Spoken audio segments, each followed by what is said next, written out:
Oi, pessoal. Vamos dar início ao capítulo 5 do nosso curso Engenharia de Requisitos. Então, só lembrando para quem está entrando no canal pela primeira vez, essas aulas são dedicadas aos alunos de licenciatura em Ciência da Computação e bacharelado em Sistemas de Informação da UFPB no Campus 4. Mas vocês fiquem à vontade para compartilhar o conteúdo se acharem interessante.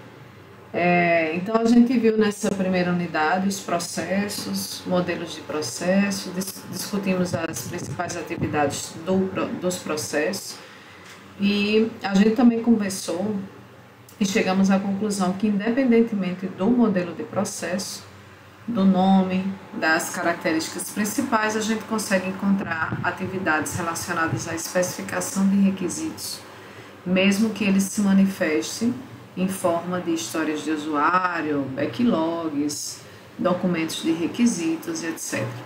E a gente vai ver um pouquinho sobre o processo de engenharia de requisitos. Então, para contextualizar, existe uma frase emblemática que foi dita em 89, e eu vou discutir, inclusive, no momento síncrono com vocês, até que ponto essa frase é antiga, de 89, ou ela continua sendo atual nos projetos de desenvolvimento de software.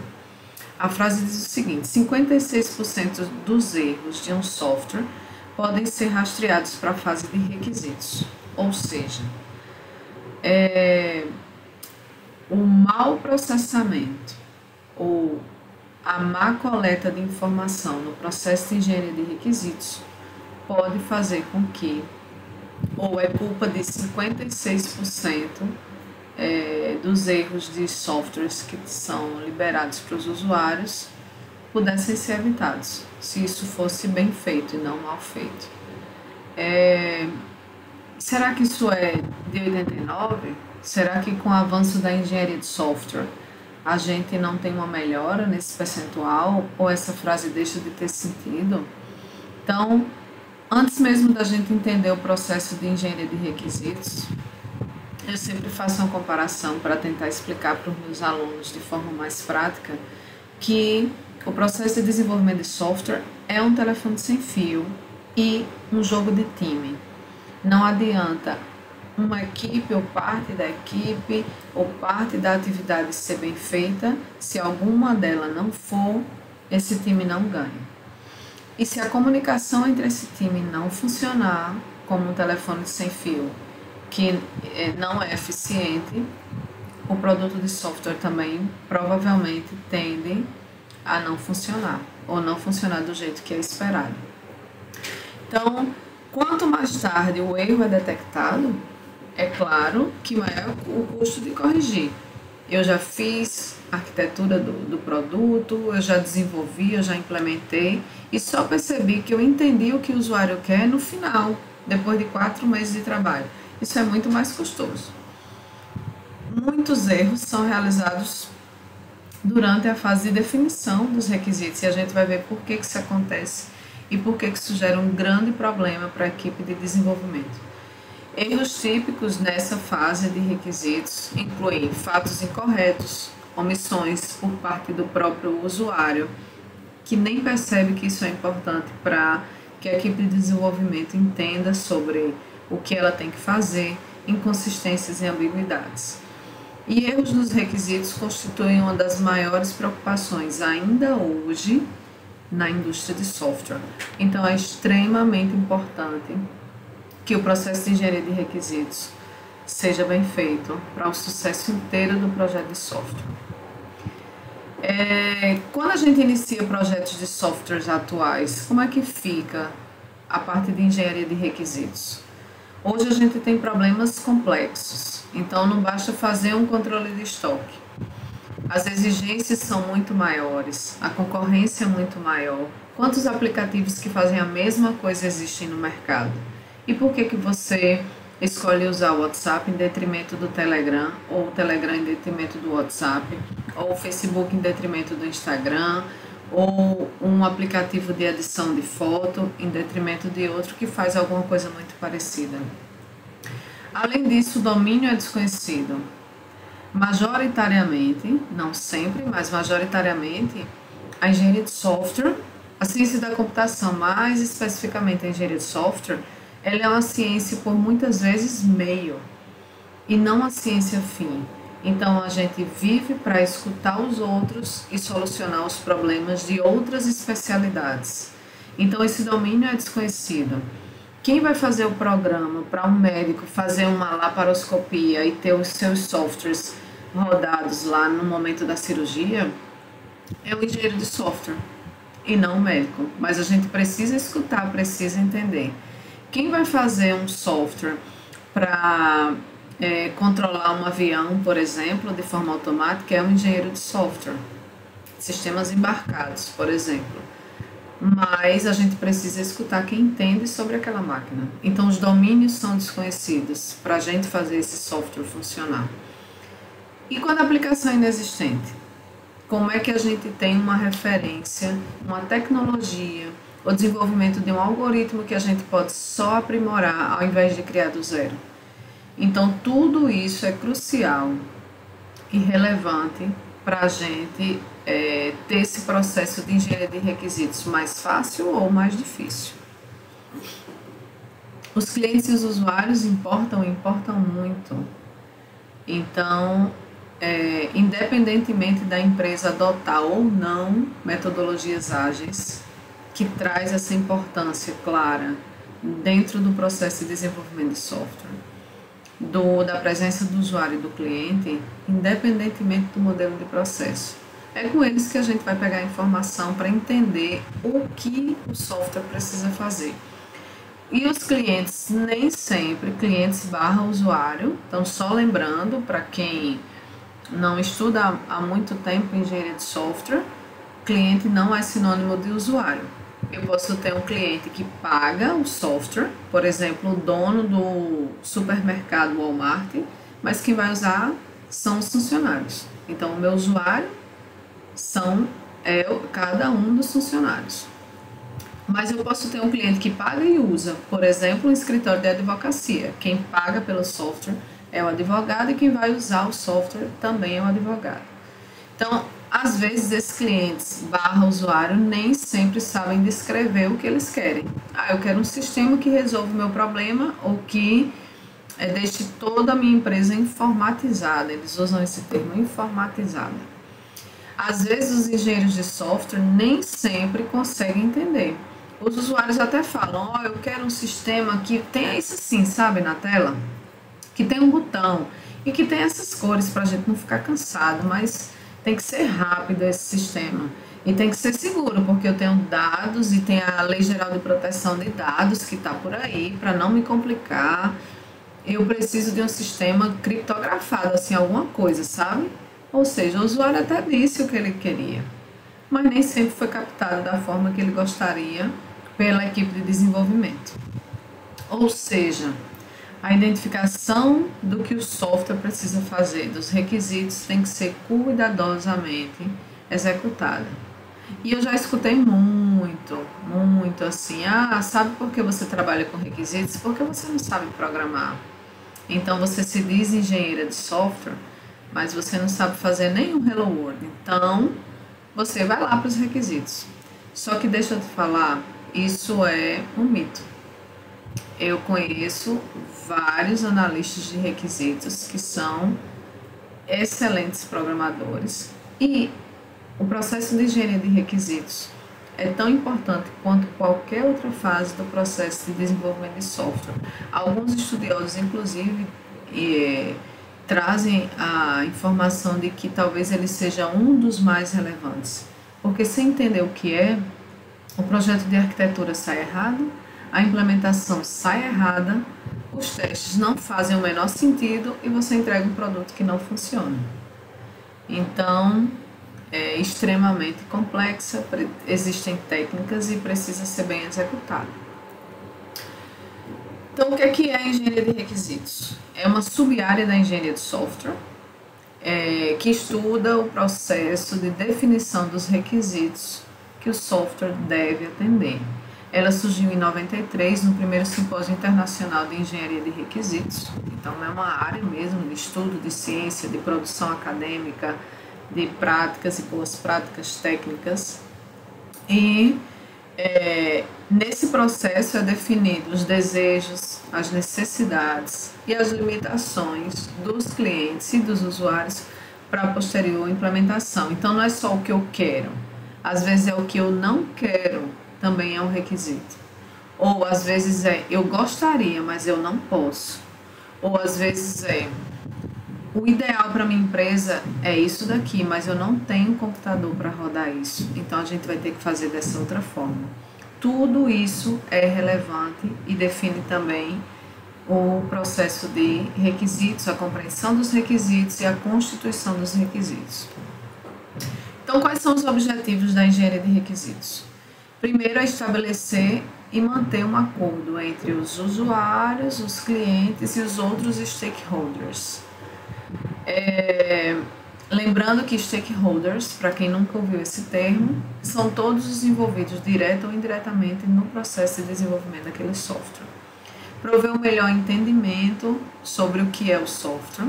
Então, objetiva isso ao final do processo de engenharia de requisitos, objetiva-se isso.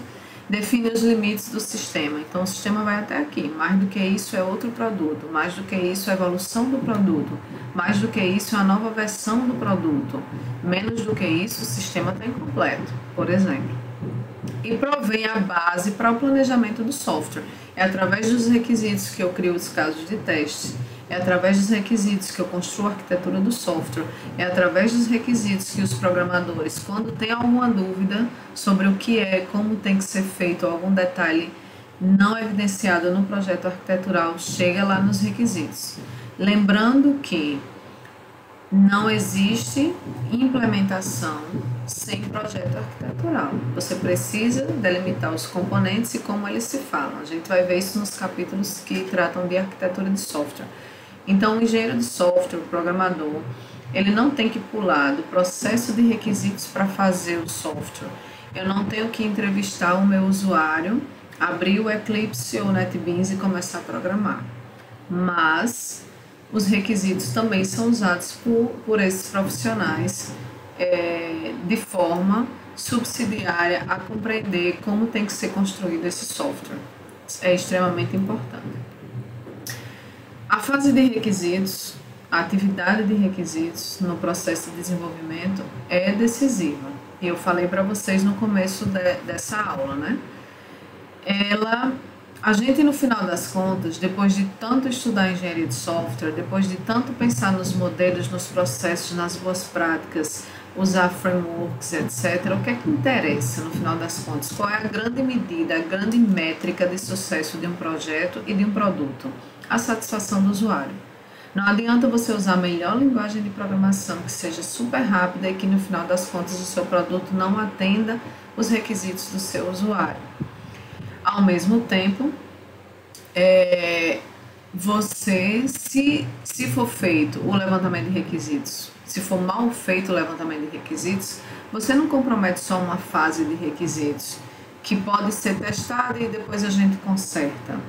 Você compromete muitas vezes o projeto todo, porque se você entende errado, o arquiteto vai fazer o projeto errado, o programador vai desenvolver o software errado, o tester vai testar uma coisa que não é para ser testada, porque ela não era nem para existir, e aí você compromete o projeto inteiro, não só a fase de requisitos.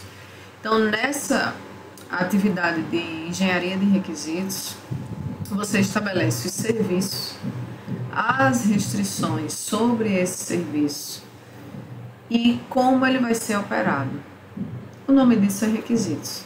Então, requisitos não são só as funcionalidades, são os serviços que esse software vai prestar para quem está usando, vai imprimir, vai cadastrar, mas também sobre as restrições que esses serviços precisam ser providos. Eu preciso de segurança, eu preciso evoluir o sistema, eu preciso de portabilidade, eu preciso que ele seja fácil de testar, eu preciso que isso seja rápido e assim sucessivamente. Então, desde já, todos têm que ter na cabeça que requisitos não são só as funcionalidades, ou seja, os serviços, são os serviços e as restrições. Se a gente atende os serviços e não as restrições, o seu produto continua sem atender o seu usuário. E aí, o que é um requisito, então? Uma definição mais formal sobre um requisito é uma descrição de alto nível, abstrata, sem muito detalhamento sobre um serviço e sobre uma restrição, às vezes até especificações matemáticas, como a gente vai ver com os requisitos de domínio. Então, um requisito nada mais é do que descrever o que tem que ser esse software. E o sistema, eu reitero, tem que ser desenvolvido atendendo a todos os requisitos. Se eu tiver todas as funcionalidades, mas as restrições sobre essas funcionalidades não forem atendidas, você não atendeu os requisitos. E a essa altura da aula a gente tem que deixar claro e entender a diferença de requisitos para engenharia de requisitos. Requisitos é essa descrição, serviços e restrições descritas de forma a equipe de desenvolvimento e os usuários entenderem o que é o software, o tamanho do software, a complexidade do software e o que gira em torno do negócio em que o software vai ser executado. Enquanto a engenharia de requisitos, essa área, essa ciência, define um processo para descobrir, analisar, escrever, levantar e validar os requisitos junto dos seus usuários, certo? Então tem que ter claro aí o que é requisito e o que é engenharia de requisitos. E existem algumas classificações de requisitos, de usuário, de sistema, funcionais, não funcionais e de domínio. Os requisitos eles não podem ser funcionais e não funcionais, mas eles podem ser de usuário e funcionais. Eles podem ser de sistema e não funcionais. Eles podem ser de sistema ou de domínio. Eles podem ser não funcionais e de domínio.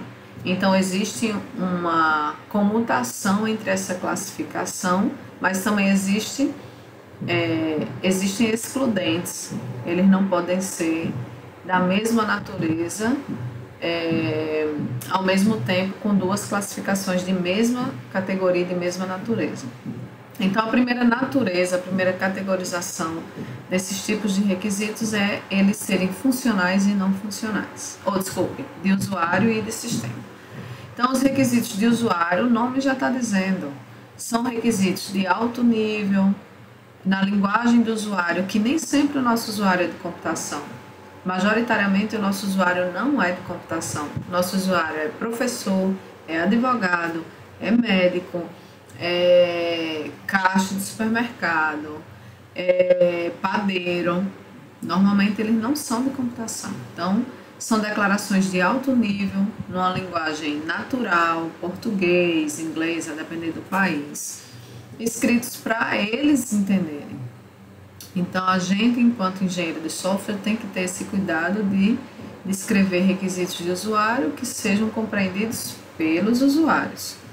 Enquanto os requisitos de sistema, eles são descritos num documento mais estruturado, pode ter algum jargão computacional, define o que tem que ser implementado no software e que muitas vezes não está diretamente relacionado ao usuário em si, mas as restrições dos sistemas, as restrições operacionais do sistema.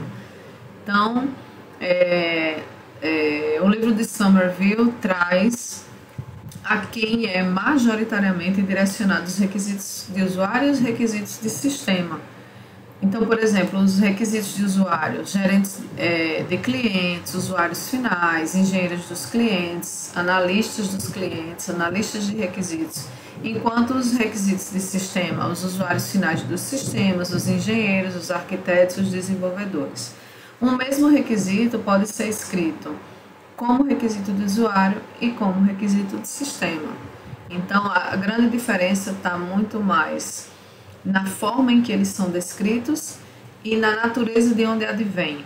Então, de usuário é um pedido mesmo do usuário, enquanto de sistema é uma necessidade que nem sempre está relacionada ao pedido. O usuário nem pediu, mas é uma limitação operacional. Então, a gente precisa descrever esse requisito de sistema.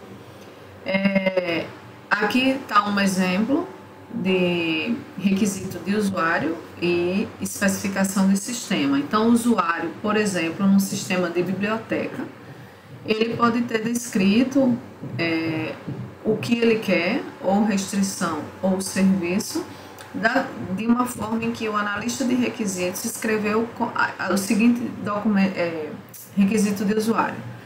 Então, o LibSys, que é o sistema de biblioteca, deve manter o acompanhamento de todos os dados exigidos pelas agências de licenciamento de direitos autorais do Reino Unido e outros lugares.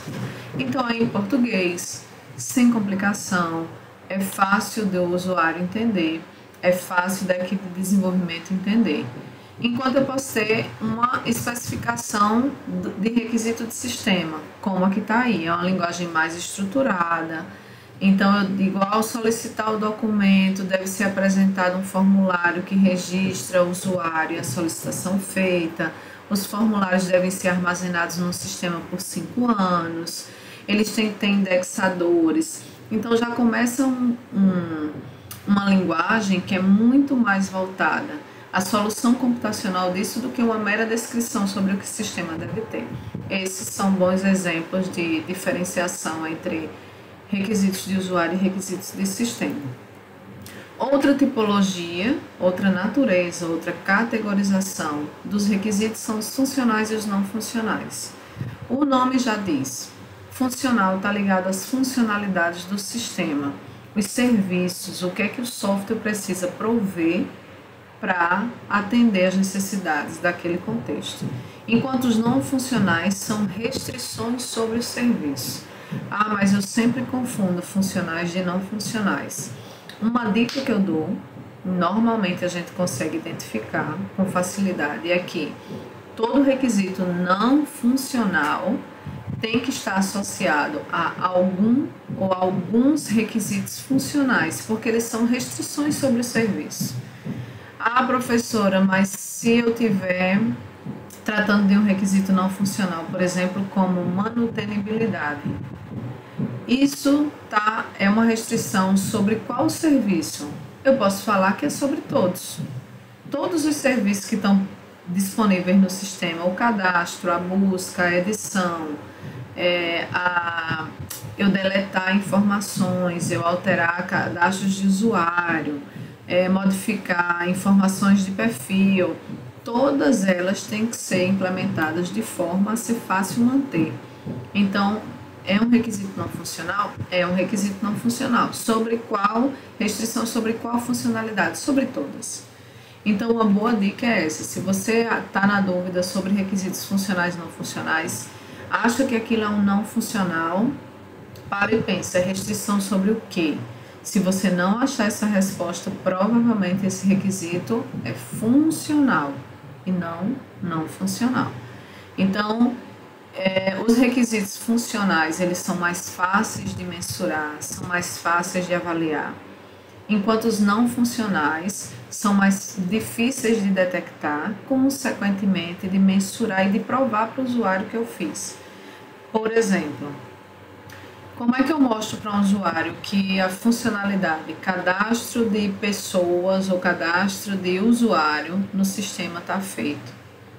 Eu abro a tela, digo para ele, eu mostro um protótipo, é assim que vai funcionar? É assim que você gostaria que tivesse a tela de cadastro? Vamos testar aqui um cadastro hipotético. É assim que você pensou no cadastro? E aí tem como eu mostrar o que está feito, tem como eu indicar, tem como eu melhorar e tem como eu avaliar. Aí o usuário te pede um sistema rápido e seguro. Essa é a descrição ou pedido. Como é que eu mostro que está rápido? Eu mando ele usar o sistema bem rápido e fico contando no cronômetro. Olha aí, tá bom? Deu 0,03 nanosegundos para processar esse cadastro. É assim que funciona. Eles são mais críticos, por exemplo, e existem muito mais conflitos. Eu tenho um requisito não funcional de segurança versus desempenho. Naturalmente, quando eu tenho mais segurança, significa mais processamento de informação. Eu tenho, por exemplo, algoritmos, eu tenho criptografia, eu tenho que criptografar informação e decriptografar informação. E aí, consequentemente, isso decai o desempenho. Eu não tenho tanta rapidez, eu perco tempo de resposta, é mais processamento, é mais computação. Então, como é que eu atendo as duas coisas? Eu ter segurança e ter ao mesmo tempo desempenho. Naturalmente, os requisitos não funcionais geram conflitos e grandes decisões de projeto. Enquanto os funcionais são mais simples de lidar, pelo menos, né?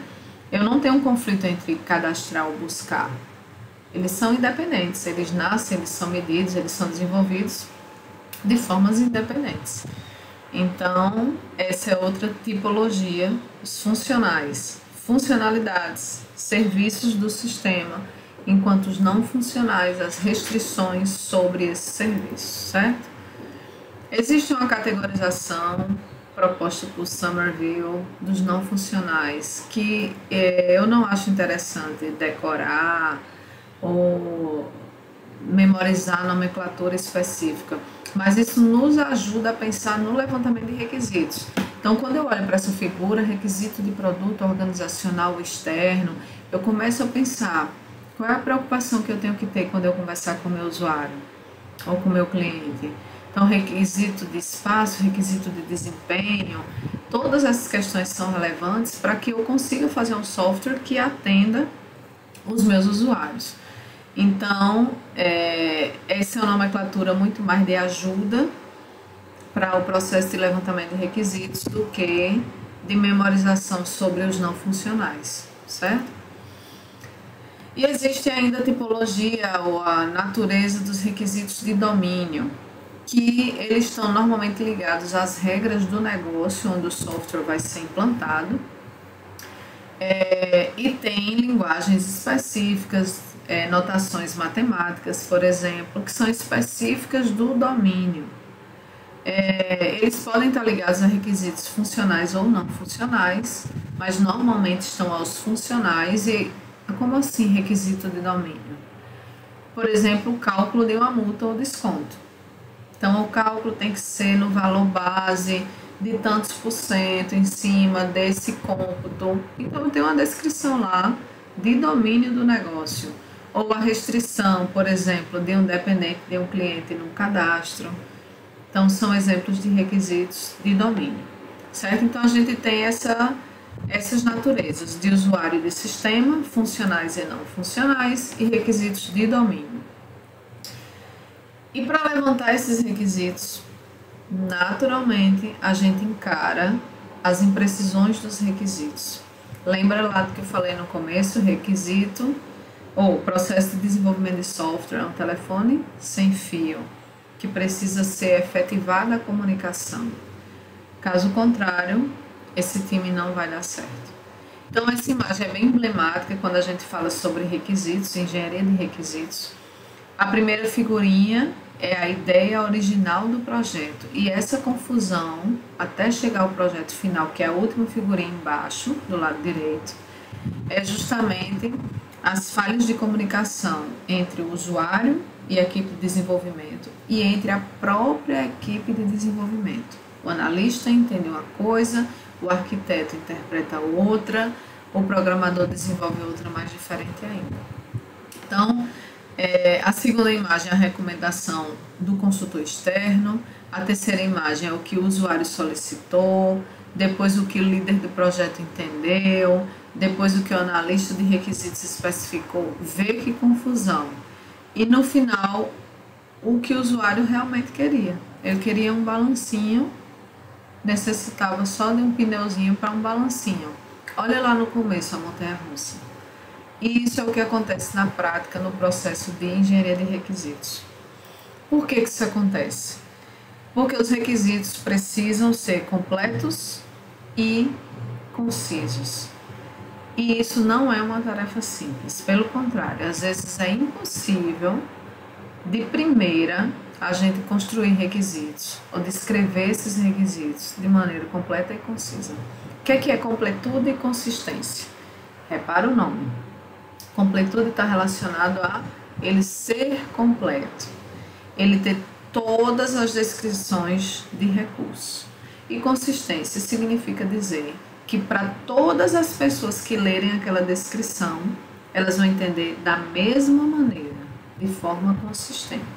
Ninguém vai ter dúvida se pode ser um balanço ou uma montanha-russa. Então, eu posso ter requisitos completos, mas inconsistentes. Por exemplo, eu gostaria de uma tela de cadastro bem apropriada, que o usuário precisasse botar nome, login e senha. E está completa? Tá. É uma tela de cadastro, funcionalidade de cadastro, em que eu tenho todas as informações que eu preciso, o conteúdo que precisa ter, tenho nome, login e senha. Mas o que são telas apropriadas? Um pode entender que é uma tela preta cheia de código-fonte, super apropriada. Outros podem entender que são muitos botões coloridos. Outros podem entender que parece com um formulário. Então, telas apropriadas nessa descrição de requisitos faz com que o requisito seja completo, mas inconsistente. Me gera ambiguidade na interpretação que pode arruinar o projeto e o produto de software. Como eu posso ter exemplos de requisitos que são consistentes, que são sem ambiguidades, mas que são incompletos?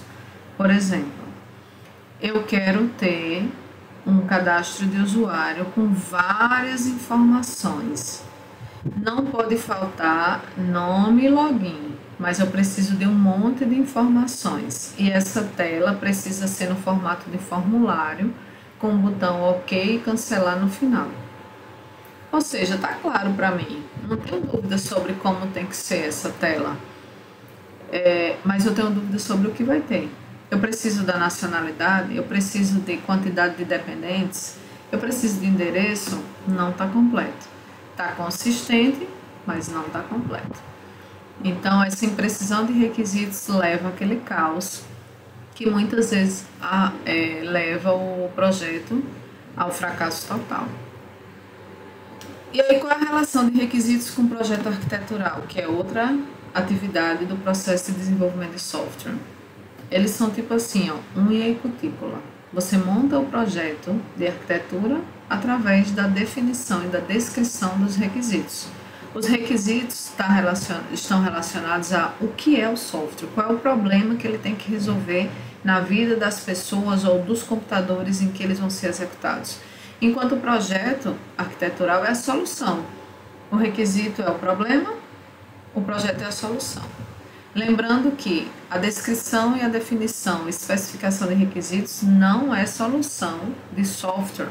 Por isso eu não posso, enquanto programadora, passar da fase de requisitos diretamente para a fase de implementação, porque senão eu vou estar pulando uma etapa importante do processo de desenvolvimento, que é o projeto arquitetural. Então, na prática, os dois são inseparáveis, porque eu adequo a minha solução à definição do meu problema. Se esse problema muda ou se ajusta, eu preciso ajustar a minha solução, o meu projeto arquitetural. E alguns modelos de processo fazem com que essas etapas sejam interoperáveis. Principalmente os modelos em que eu tenho interações, em que eu tenho entregas e incrementos. Então, eu vou ajustando o meu problema, definindo o meu problema e fazendo a solução arquitetural disso. Mas se lembrem, requisitos não é definição de problema. Não é definição de solução, é definição de problema. Eu não sei ainda, na fase final de requisitos, como eu vou fazer, nem sempre a linguagem que eu vou fazer, não sei os frameworks que eu vou usar, não sei quantas classes tem, eu estou definindo o que é que eu tenho que resolver ainda, para na fase arquitetural eu definir como resolver aquele problema, mas eles são inseparáveis. Todo arquiteto precisa olhar essa documentação de especificação e requisitos. E como é que eu faço isso? A gente já entendeu a importância da engenharia de requisitos no processo de desenvolvimento de software, a gente entendeu que é complexo fazer requisitos consistentes e completos. A gente entendeu as naturezas dos requisitos e por que essa categorização é importante. Porque eu preciso dar nome a essas coisas. Porque é mais fácil de eu entender. É mais fácil de eu saber como mensurar. É mais fácil de eu entender como programar para saber se é uma tela que eu preciso fazer ou se é algum algoritmo de desempenho que eu preciso desenvolver. Então a categorização ela não está aí só para você decorar nomes e tipos, mas para você com essa informação saber lidar mais facilmente dentro do processo de desenvolvimento de software. E aí como é que eu faço esse processo de engenharia de requisitos, dessa definição? Basicamente, ela acontece em 4 principais etapas. A primeira, desculpa, o estudo de viabilidade, em que eu pergunto assim, dá para fazer esse software? Eu tenho como fazer? Ou vale a pena fazer? Não já tem pronto não e ninguém vai comprar para mim? Ou então, que viagem, isso aí é ficção científica, não tem como fazer. Então, nesse estudo, você tira essas conclusões e talvez nem passe para as próximas. Mas é viável. Temos tecnologia, vale a pena financeiramente. Então eu passo para a fase de elicitação de requisitos. Elicitar é um nome bonito, para quem não sabe, mas é entender o que é.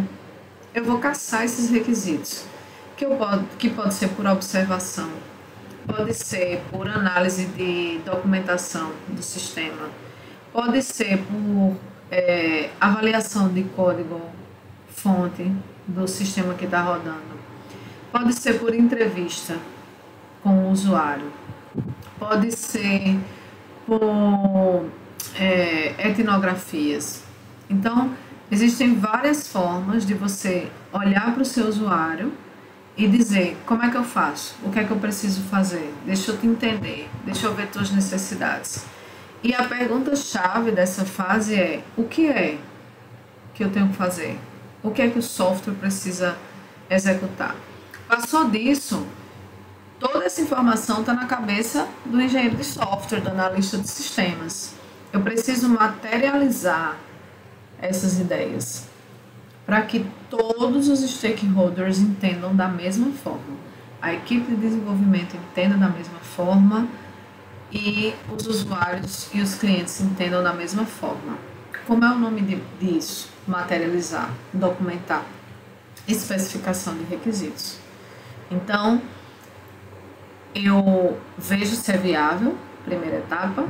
Depois, eu compreendo o que é, coletando essas informações de várias formas, gravações, observações, entrevistas, análise de documento, análise de código-fonte, vai depender do contexto.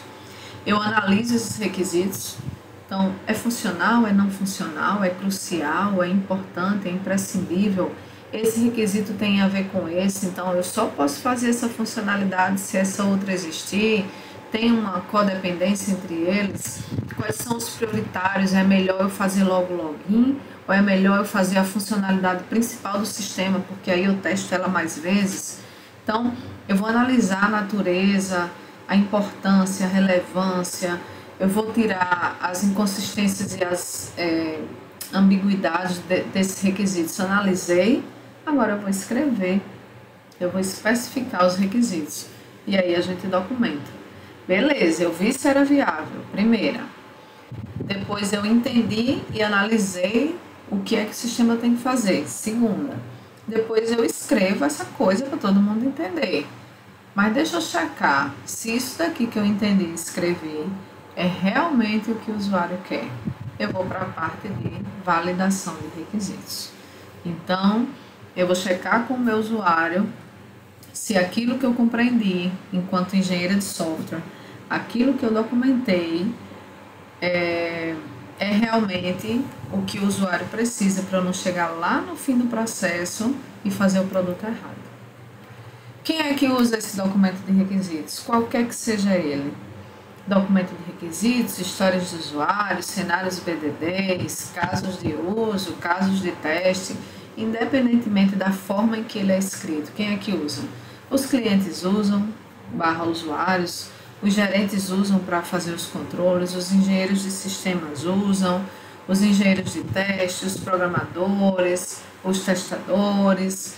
Então, todo mundo usa no processo de desenvolvimento de software, todos os profissionais usam o documento de requisitos. Por isso, a importância desse bom levantamento, dessa análise, da escrita e documentação e, posteriormente, a validação com os usuários.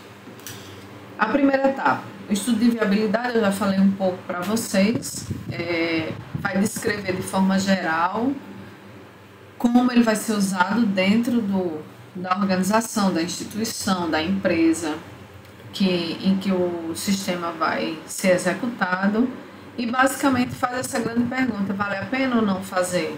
Tem como ou não fazer? E aí eu tenho, na verdade, 3 tipos de viabilidades principais que são analisadas nessa primeira etapa. Eu tenho a viabilidade técnica, que está relacionado à proposição prática do software, né? Eu tenho conhecimento técnico, minha equipe tem, existem linguagens de programação para isso, a gente tem frameworks que valida esses requisitos, tem tecnologia para isso, então é uma das viabilidades que são levadas em consideração nessa etapa. Depois é de cronograma. O usuário pediu isso em 2 semanas. É possível? Não é impossível. O usuário pediu isso em 2 anos. Não, a gente entrega antes. 6 meses a gente consegue entregar. Então, os prazos são analisados e, por fim, a viabilidade econômica. Então, a gente tem tecnologia para fazer. Nossa equipe sabe, é bem treinada para isso. A gente consegue entregar em 6 meses sem problema, mas o cara da empresa que está te contratando quer te pagar R$1.000 por mês. É uma brincadeira, né? Não tem como. Ou então não vale a pena ser de graça, a gente vai ganhar dinheiro mais na frente, sem problema. Então é a análise mesmo de custo-benefício antes mesmo de fazer o sistema. E aí eu pergunto para vocês pensarem, existe a mais importante? Então, a gente pode nem ter viabilidade técnica, mas se tiver de cronograma e econômica, vamos embora que dá certo. Será? A gente vai discutir isso na aula síncrona. Ou vale a pena, custo-benefício. Depois a gente vê se tem tecnologia para isso e se não der certo o cronograma, a gente estica. Vamos ver se vale a pena. Será que existe essa importância enorme dos tipos de viabilidade ou as mais cruciais, ou todas têm que ser atendidas de forma igual antes de eu passar para a segunda etapa? A gente vai discutir isso na aula síncrona, mas fica para vocês pensarem um pouco, os que não vão ter oportunidade da aula síncrona, mas estão assistindo o vídeo. Depois que eu vi que é viável, é super viável, tenho tecnologia, dá para entregar nesse prazo, é viável e vale muito a pena, o custo-benefício. Eu vou para levantar requisitos, elicitar requisitos, analisar os requisitos. Então, eu vou conhecer o domínio, eu vou conhecer as necessidades do usuário. A concepção do usuário nessa etapa é tão importante quanto a concepção do próprio sistema.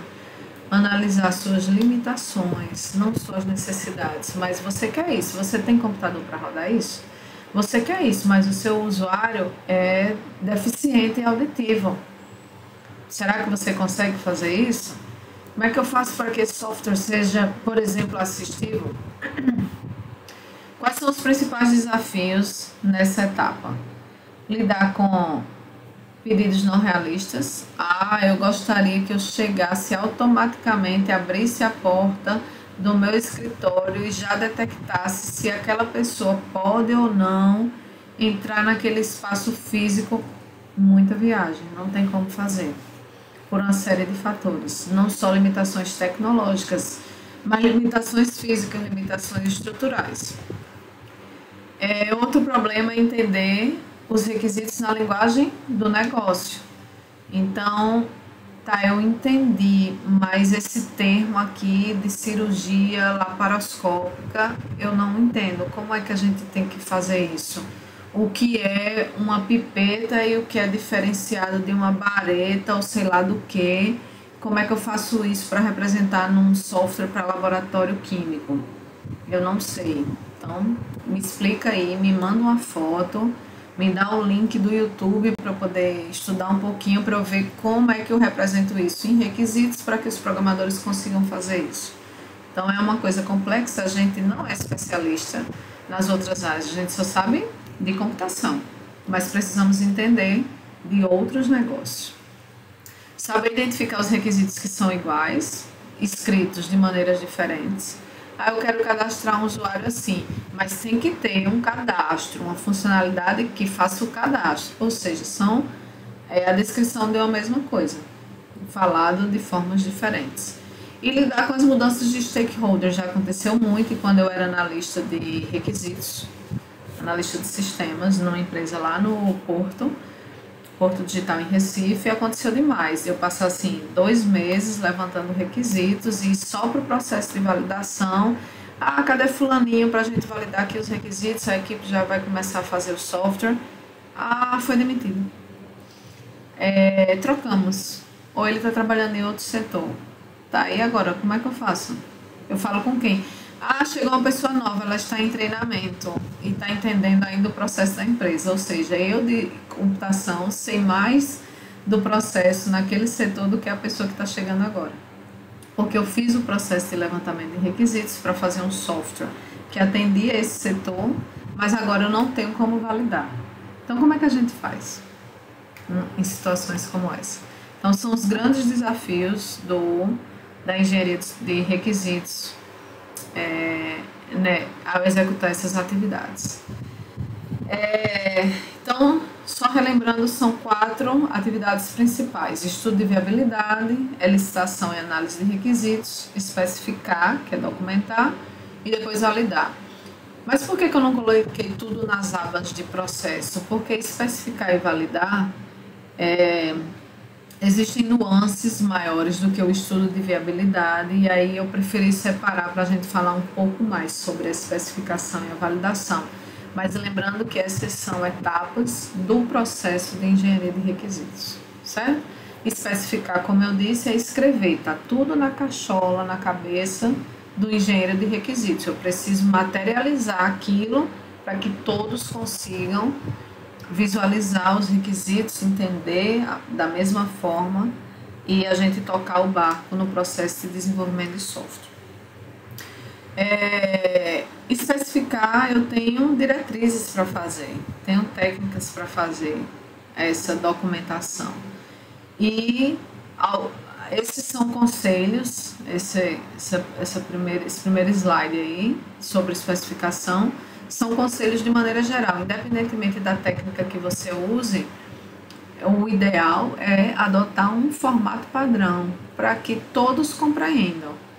Então, escreve de um jeito, depois bota bullet point, depois tu coloca números, depois tu coloca itens, não, depois tu coloca um texto corrido. Isso fica uma confusão para essa falta de unidade na documentação, para que os stakeholders compreendam os teus requisitos. Então, uma dica geral é: usa um formato padrão, independentemente da técnica.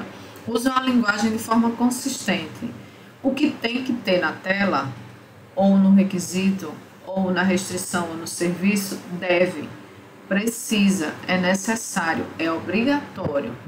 E o que seria um incremento, mas se não der, por tempo, por limitação tecnológica, por limitação da equipe, deveria ter alguma coisa. Então, deveria ou gostaria para os desejáveis e deve para os obrigatórios. Assim não vai ter confusão no projeto de arquitetura, muito menos para os desenvolvedores, de dizer: nem fiz, porque não estava aqui dizendo que tinha que fazer, era só se desse. Como não deu, então eu nem fiz. Então é extremamente importante, certo? Realçar o texto para identificar as partes principais. A depender de como é a especificação de requisitos, eu posso ter uma documentação um pouco extensa, a depender do modelo de processo, por exemplo, dos artefatos que são gerados e adotados nesses modelos de processo. Então, negrito, itálico, sublinhado, mas não inventa de fazer uma salada mista. num parágrafo só, numa descrição, tu coloca negrito, depois negrito itálico, depois só sublinhado, depois sublinhado e negrito. Quem vai ler aquilo não vai saber o que é importante, porque tá tudo lá meio que destacado, meio que pintado, não existe uma ordem de importância e hierarquia, então isso complica a compreensão e a importância que deve ser dado na descrição dos requisitos. E evita jargões computacionais. Vou lá, eu compreendi o que o usuário quis dizer, mas eu escrevo um requisito de usuário funcional ou não funcional mesmo.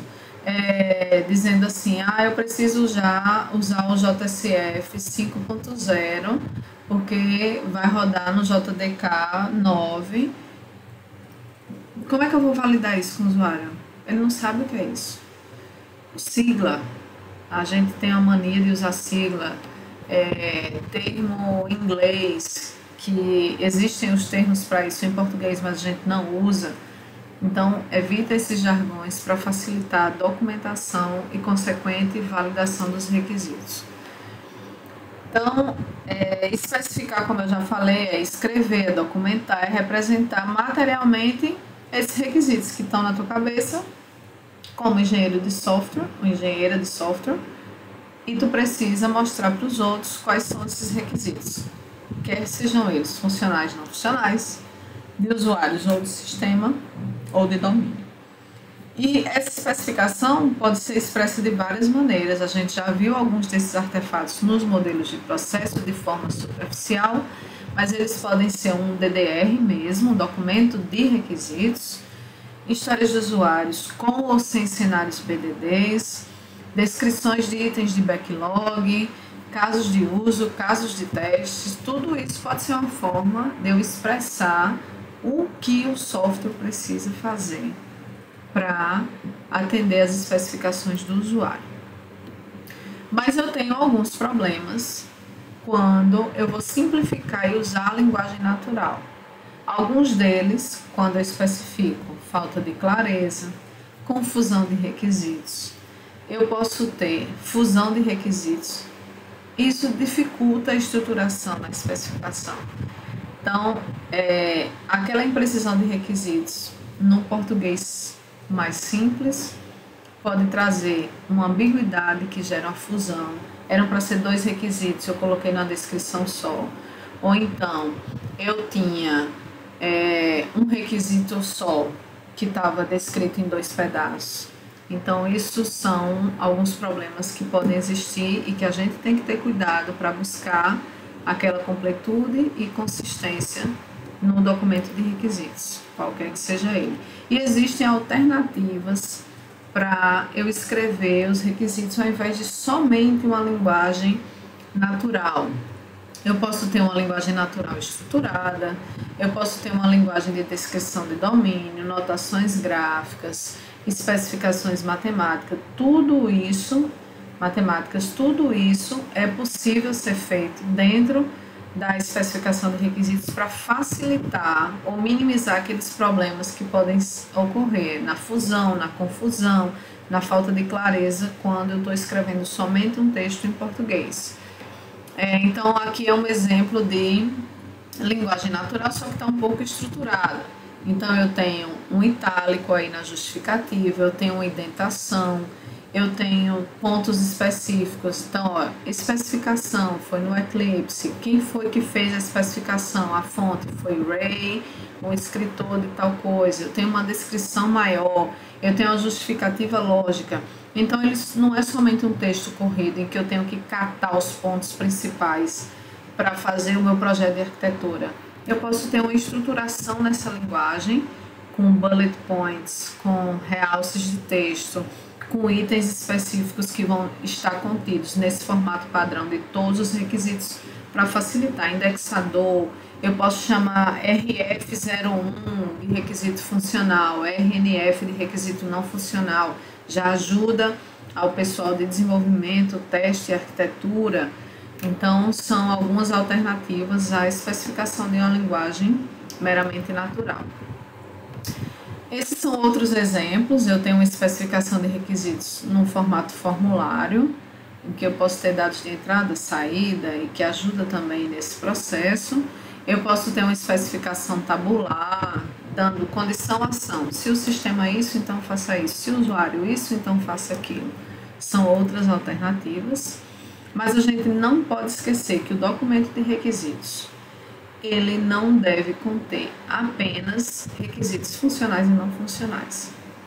A concepção do usuário, a compreensão do domínio, do ambiente físico, a restrição sobre a execução do nosso programa é tão importante quanto os requisitos. Porque se isso não for observado, não for especificado, não for documentado, consequentemente validado, o nosso projeto de software tende a ter fracasso, nem que seja parcial. Eu faço tudo certo, mas eu esqueço de um pequeno detalhe. Todos os meus usuários são deficientes físicos. Eles não têm as duas mãos, só têm os braços. Como é que eu coloquei para as funcionalidades serem inicializadas quando eu digito com o dedinho lá, login senha? Eu fiz tudo certo, quase tudo. Eu esqueci de entender o contexto, o domínio, o ambiente físico. E aqui eu trouxe para vocês algumas partes, algumas dicas que vocês, quando estiverem fazendo o levantamento de requisitos, devem prestar atenção, porque eles são tão importantes quanto os requisitos em si do sistema e os requisitos de usuário. Então, o ambiente físico é importante você entender onde vai funcionar, qual a máquina, memória, se é vários locais, se rede, se os dados salvos em cloud, etc. As interfaces, então, como é que vai ter essa entrada e saída de dados, onde é visualizado, se é num data show, se é numa tela pequena, se é numa tela tripla, isso tudo importa. Os usuários e os fatores humanos, isso é uma área hoje específica, aspectos humanos e sociais na engenharia de software. Quando a gente pensa em tanto no desenvolvimento, parte dos engenheiros, quanto dos usuários e dos clientes. Então, quem vai utilizar, quais são os tipos de usuários, as limitações, as necessidades, o que eu posso facilitar, tudo isso é importante porque vai repercutir, por exemplo, nos requisitos não funcionais, as funcionalidades em si, o que o sistema tem que ter, o que não é para ter, o que eu gostaria, mas não é crucial, então tudo isso é relevante. A documentação, é preciso um manual, é preciso um link de FAQ, né, as perguntas frequentes, os dados, por exemplo, quais são os tipos de dados, como eles vão ser armazenados, vai trocar dados com outros sistemas, eu preciso de uma plataforma de middleware para fazer uma comunicação, eu preciso atender alguma especificação de implementação de serviço para poder me comunicar com outros sistemas. Se isso não for levado em consideração, nosso sistema não atende aos usuários, porque temos que lembrar que não é só implementar funcionalidades. Se os requisitos não funcionais também não forem atendidos, o nosso produto tem um fracasso. Por fim, eu vi se era viável, eu elicitei e analisei os requisitos, eu documentei, tirei da minha cabeça e coloquei em documentos, em ferramentas, materializei isso que estava na minha cabeça de alguma forma. O próximo passo é saber se aquilo que eu entendi, escrevi, faz sentido, sem ambiguidade e completo. Então, é uma tarefa difícil demais, não é simples.